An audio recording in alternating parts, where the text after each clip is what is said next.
Salut mes salut les filles comme garçons, bienvenue sur ma chaîne Alex Levent.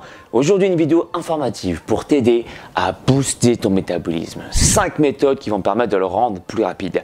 Mais si tu veux bien, commençons par poser les bases. Qu'est-ce que j'entends par métabolisme? Alors une définition un petit peu scolaire, mais il faut bien poser les bases. Le métabolisme, c'est l'ensemble des réactions chimiques et habituellement, le métabolisme est divisé en deux catégories. Le catabolisme, c'est l'ensemble des dégradations et il y a aussi l'anabolisme, c'est l'ensemble des assimilations. Donc ensemble, catabolisme plus anabolisme, l'ensemble de ces réactions chimiques forment le métabolisme. Et donc, plus tu as un métabolisme élevé, plus tu vas avoir tendance à favoriser une perte de graisse facilement, d'accord? Donc tu vas perdre du gras facilement. Et plus tu as un métabolisme bas, et plus tu vas galérer pour perdre du gras. Donc dans cette vidéo, je vais te proposer 5 méthodes efficaces et prouvées scientifiquement pour te permettre de rendre ton métabolisme plus rapide, donc pour perdre du gras plus facilement. Ok? Et je te promets une chose, dans cette vidéo, je vais moins extrapoler. Tu me diras dans la barre des commentaires si j'ai réussi à tenir mon challenge, mon pari.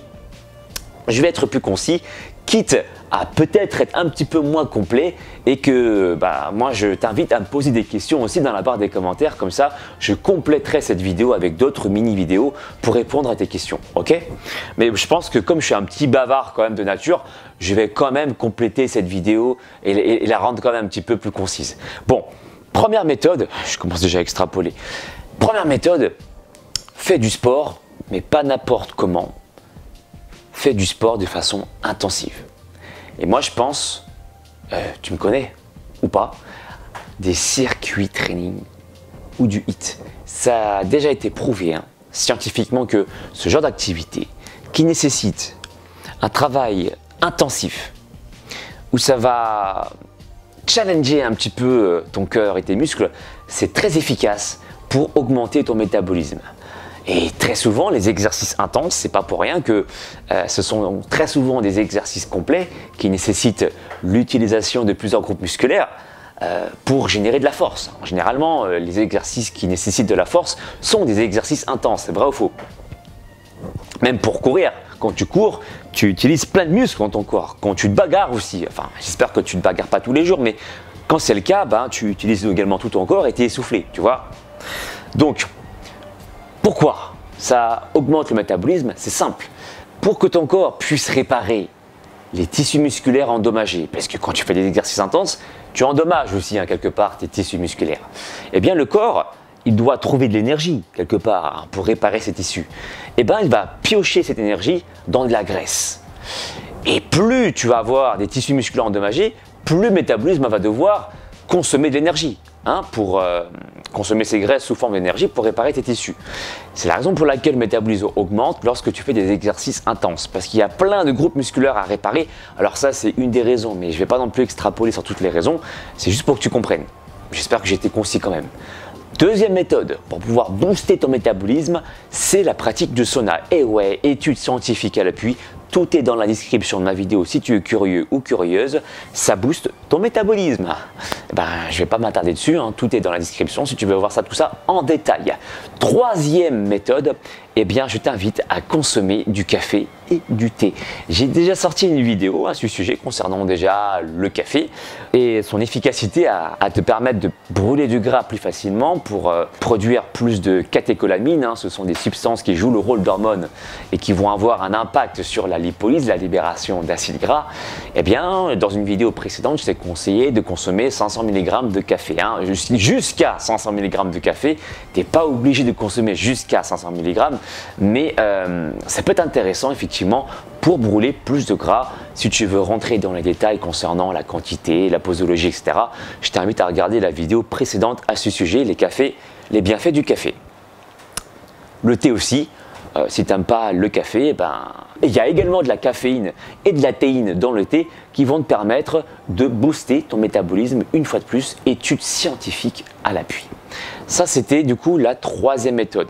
Une quatrième méthode, il s'est avéré que j'ai découvert ça sur une chaîne, B-Move, que j'ai trouvé très intéressant. La plupart des personnes qui ont un métabolisme bas auraient un problème de sensibilité avec l'insuline.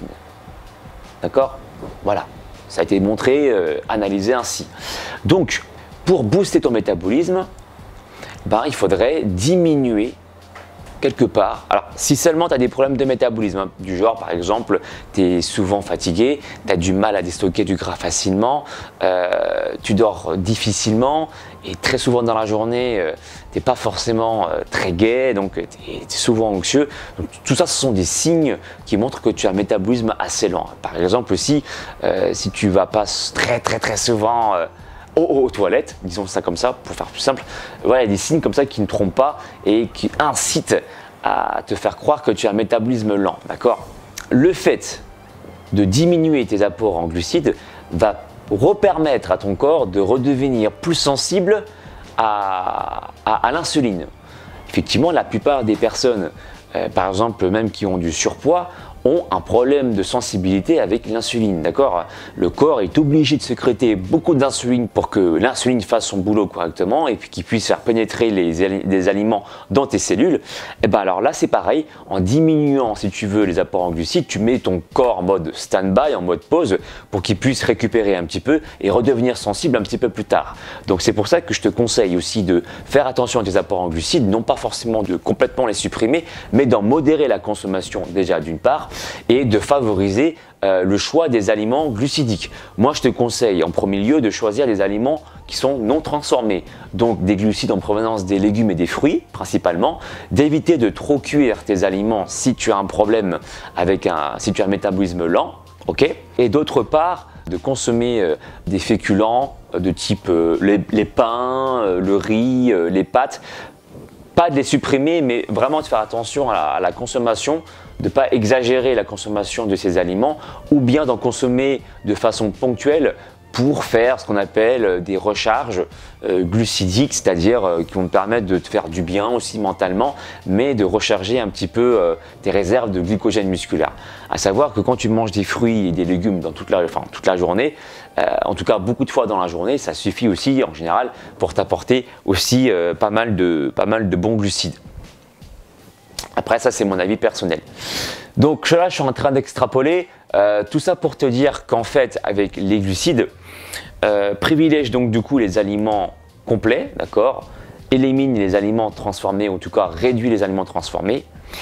Et le dernier conseil que j'ai à te partager, c'est de consommer les protéines. Et encore une fois, je l'ai vu sur la chaîne, j'ai découvert ça sur la chaîne B-Move, très intéressant. Je t'invite à t'abonner sur sa chaîne, de consommer des protéines avec des lipides, pour la simple et bonne raison que quand tu consommes des protéines seules, eh bien, tu as ce qu'on appelle un index insulinique élevé. Alors, qu'est-ce que j'entends par là?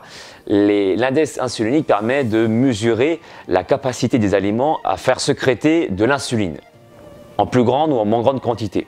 Donc, plus l'index insulinique est élevé, plus ça voudrait dire que l'aliment fait sécréter beaucoup d'insuline, d'accord? Tu sais bien que si tu sécrètes trop d'insuline, on l'a dit précédemment, eh bien, les gens qui ont tendance à avoir un métabolisme lent ont un problème de sensibilité avec l'insuline. Donc, il est dans ton intérêt, encore une fois, de mettre en stand-by la sécrétion trop importante d'insuline, et le fait de consommer des lipides en même temps que des protéines va permettre de diminuer justement l'index insulinique de l'aliment ou du plat. Un exemple tout simple, moi par exemple j'aime bien consommer un steak, ça peut être un steak végétal ou un steak animal, et j'aime bien mettre un peu de fromage par-dessus. Okay? Après tu pourrais mettre aussi de l'huile d'olive par exemple, ce genre de choses. Bref, une source de graisse pour diminuer l'index insulinique de ton plat ou de l'aliment. Voilà, encore une fois pour mettre en stand-by la production trop importante d'insuline et donc te permettre de rebooster ton métabolisme. Voilà les 5 conseils de façon concise. J'espère que j'ai pas trop extrapolé pour toi. Et dis-moi dans la barre des commentaires si tu veux que j'aille un peu plus loin sur certains sujets. Et j'espère que ça t'a plu, voilà, que tu as appris quelque chose. Si c'est le cas, fais-le moi savoir avec un pouce en l'air. Et puis, tu peux aussi me suivre sur les réseaux sociaux pour ne louper aucune vidéo. Facebook, Instagram, Snapchat et Twitter. Je te dis à très bientôt pour une nouvelle vidéo. Ciao. Mon ami, si tu veux acquérir les pouvoirs d'un vrai Super Saiyan, alors abonne-toi à la chaîne d'Alex Levent. Ces entraînements feront de toi un super guerrier de l'espace. Le véritable Super Saiyan. C'est pas moi, c'est lui. Et rendez-vous sur sa chaîne, les amis. Et cool, soyez cool. Copain, tu veux te transformer en super guerrier? Eh ben, abonne-toi à la chaîne de Alex Levent. C'est normal, quoi.